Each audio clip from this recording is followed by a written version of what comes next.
Um, so the reason I wanted to do a PKP was for the experience. I was personally interested in the topic and I wanted to learn about the instrument that I chose.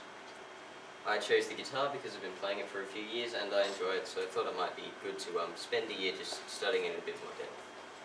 What I hoped to achieve over the course of the year was artificially creating a sound wave with that mimicked the guitar, reamping, which is recording a sample and then changing that, and to perform 6 successful research projects. So one of the important things to start with that I had to understand was how sound actually works. The way it works is when something makes a vibration, it compresses the air near it, which means the air behind that rarefies. Compressed air pushes your eardrum in and the rarefied air pulls it back out. And you can see that the sound wave picture that we all know is a graph of that. So what a sound wave actually is, it's a regular disturbance in the medium, which can be a gas, liquid or solid. The medium carries the disturbance to another place.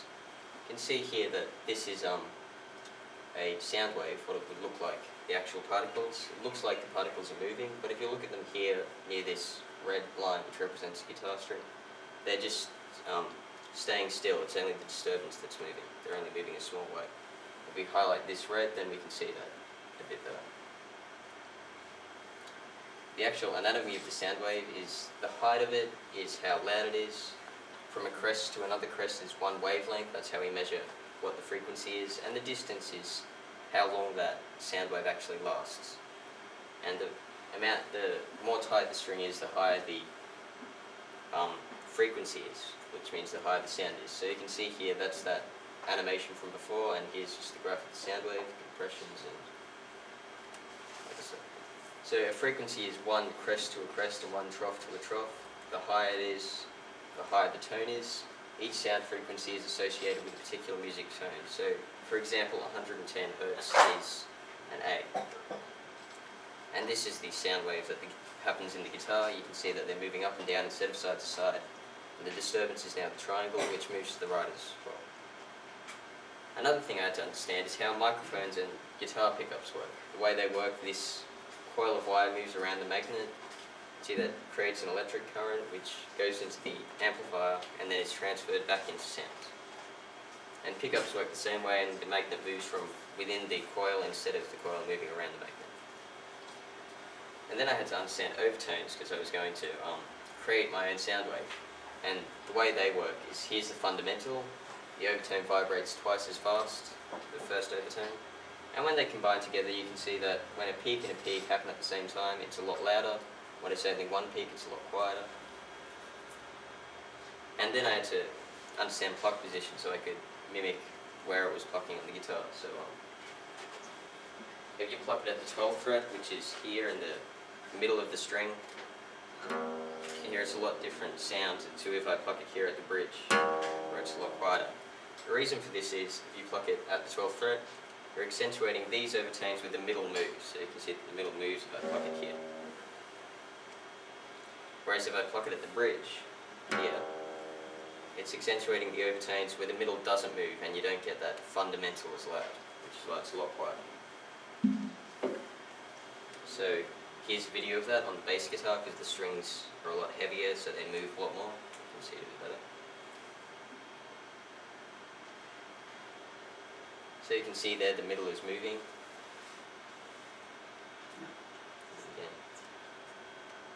Whereas when we pluck it down here, it's a lot messier and the middle is a lot more still.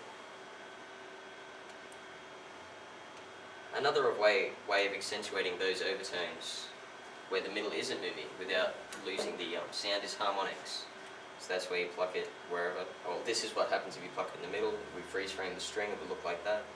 So we pluck it at the, well, over the 12th fret or the sound hole or wherever, and then mute that fundamental. You get the middle not moving again, so that sounds like this. So you can hear that's a lot louder than that. Whereas if I just put my finger down on the 12th fret, it's a different sound because that's just shortening the string, so the middle of the string is still moving. Here's a video of that.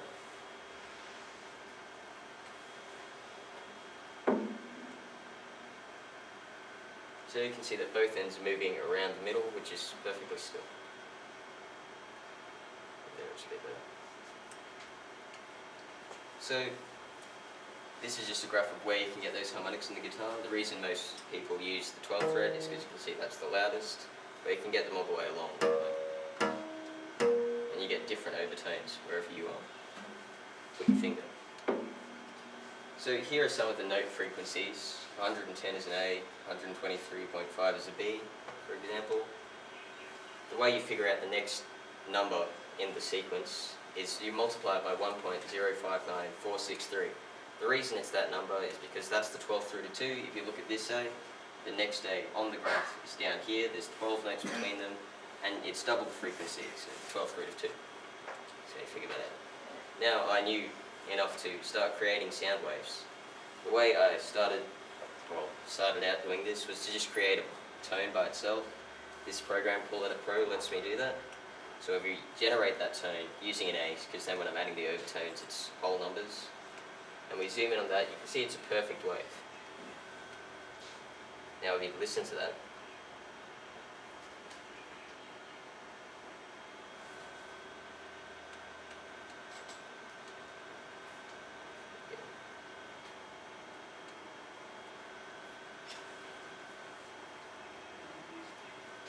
you can hear that that's very quiet. It doesn't have any timbre. It's just a straight tone. It doesn't fade or anything. So that wasn't anything like a guitar, for example. And the reason for that is I didn't have the overtones. So I had to analyze that to find out what those are. So basically we're turning this picture here into this and this. So we're separating the fundamental from the overtones. The program let me do this as well, but unfortunately, well, that's what a real guitar looks like. You can see it looks a lot more jumbled, but there's still a pattern here. So from trough to trough, there's still one wavelength. So if we analyze that, you can see it gives us where the overtones are. Unfortunately, this is 10,000 Hertz, which you can't hear. It's far too high pitched, so we're only interested in this little area here. So if you zoom in on that, we get this. So this is the A note, which is this string, the second one. And you can see that it's the 110, that's the fundamental, the 220, the first overtone, 330. And this is because it's over the sound hole, so we get a mix of those overtones where the middle is moving, or the even odd numbered ones, and where the middle isn't, where the ends are moving, which is all the even numbered ones. So this is if it's over the 12th fret. You can see that the fundamental, the third overtone, and the fifth overtone, all the odd numbers ones are a lot louder, which is these ones where the center is moving. And if we pluck it near the bridge, you can see the fundamental is actually quieter than the first harmonic, which is all these overtones. So now I know which overtones I need to add. So these bars you can change to get those overtones. And now when we zoom in on it, you can see that it's wavelength, but we've also got first overtone, second overtone, and third overtone. They're all there. So if we now listen to that, you can hear that has a bit more timbre than the first note we had, which is this. So you can hear that that's got a lot more timbre and it's a lot louder and just sounds a lot better. Now it still doesn't sound realistic because it doesn't have any fade. It just stays there for as long as the sound wave lasts. There's two kinds of fade, logarithmic and linear. Linear, it's a straight line. All the frequencies go dead at once. Logarithmic, a few of the frequencies stay for a bit longer. So this is what linear fade sounds like. So you can hear that fades out. Logarithmic.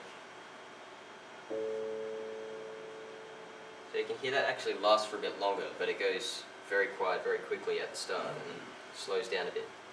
So we heard it before without any fade. So now I need to find out which fade I need to add. So linear, that's where it decreases at a set rate. It looks like this. Logarithmic, which decreases exponentially, looks like this, like an ice cream cone. And if we look at an actual guitar tone, you can see that it looks a lot more like logarithmic fade than linear fade. So that's the one I went with. To find out how much I needed to fade, I needed to calculate how much it exponentially faded. So to do that, I copied it into Excel and put a graph over it. If you change the numbers to get it to match this curve, then you can find out how much it fades. There's a few anomalies. You can see here it's a lot louder. That's because when I pluck the string, my finger actually hitting it makes quite a loud noise, and at the end I wasn't using professional sound recording software, so it doesn't go completely silent when the guitar stops playing. So what exponential decay means, it has a half-life similar to radioactive waste breaking down. So if we look at that, the volume is halved, it takes this amount of time, and then we look where it halves again, which is over there. We see it takes the same amount of time. So the amount it decays is proportional to how loud it actually is. So the louder it is, the faster it gets quiet. Now, I've had to calculate the half-life of using this formula. Within nylon string, which you can see doesn't last very long, plastic doesn't have as much sustain as metal. Tap this. You can see that has a lot more ring than this. Now I went with nylon string. You can see that the A string lasts for a lot longer because it's a heavier string. And so I needed a half-life of 0.22 seconds. So now I generated the tone. You can hear the actual guitar. Sounds like that. I'll play it again on the speakers. And the artificial guitar that I generated myself sounded like this. So you can hear that sounds a lot better than that first tone that I generated. Now one of the minor problems I had, I couldn't get to sound exactly like the guitar as you heard. If we zoom in back here, you can see it has this same pattern as before. Whereas if I zoom in close to the end of the wave, it looks like this. So you can see it's actually a different pattern. It's only got 2 peaks instead of 3. So I couldn't do that with the program. It didn't let me do that. So that's as good as I could get it. Now the second thing I wanted to do was generate distortion, reamping, and you can see that it gets rid of the clarity of the signal. It makes it a lot less defined. So the way I did that is, you can see this is an actual guitar string. If I turn the volume right up, it looks like that. Then if we turn it back down again, it's lost its definition, it's very flat. And if we zoom in on that, we can see it's square waves, it's completely cut them up. So we now listen to that. You can hear that sounds a lot, very distorted. It doesn't have much definition. If I do the same thing to the synthetic wave that I generated from before, it sounds like that. So that sounds almost like an electric guitar. It's lost its definition, so it sounds a bit more like an electric guitar than the nylon string, but that's okay. Another thing I want to do is synthesize notes from one note into another. So if I take the high E string, for example, it sounds like this, and then I zoom in on that and change the pitch, I get a D note, because it lets you choose how many semitones, which is dividing by that 1.05 number that we had before. And it sounds like that, it's a lot deeper.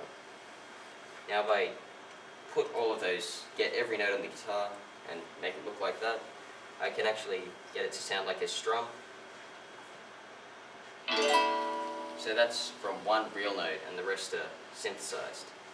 One of the interesting things is when you slow it down, you can see it actually makes it last a bit longer. That's good because heavier strings last for longer anyway in real life, so that worked out to be good. One of the good things about doing a PKP was the freedom of study. It was very open-ended. I could do whatever I wanted, had a wide choice of subject matter. One of the bad things was it didn't have much structure, and my program didn't let me do some of the things I wanted it to do. And the ugly was cycling the RC, which meant that my report wasn't as long as it probably could have been because I lost the term before. And after PKP, I'll probably go on to do physics and guitar on year level. I'd like to thank Mrs. Archer, Mr. Stewart, my mentor, my parents, and Mrs. MacDonald for, oh, well, there's no D, but, and these are just some websites I relied on heavily, and that's, yeah, thanks.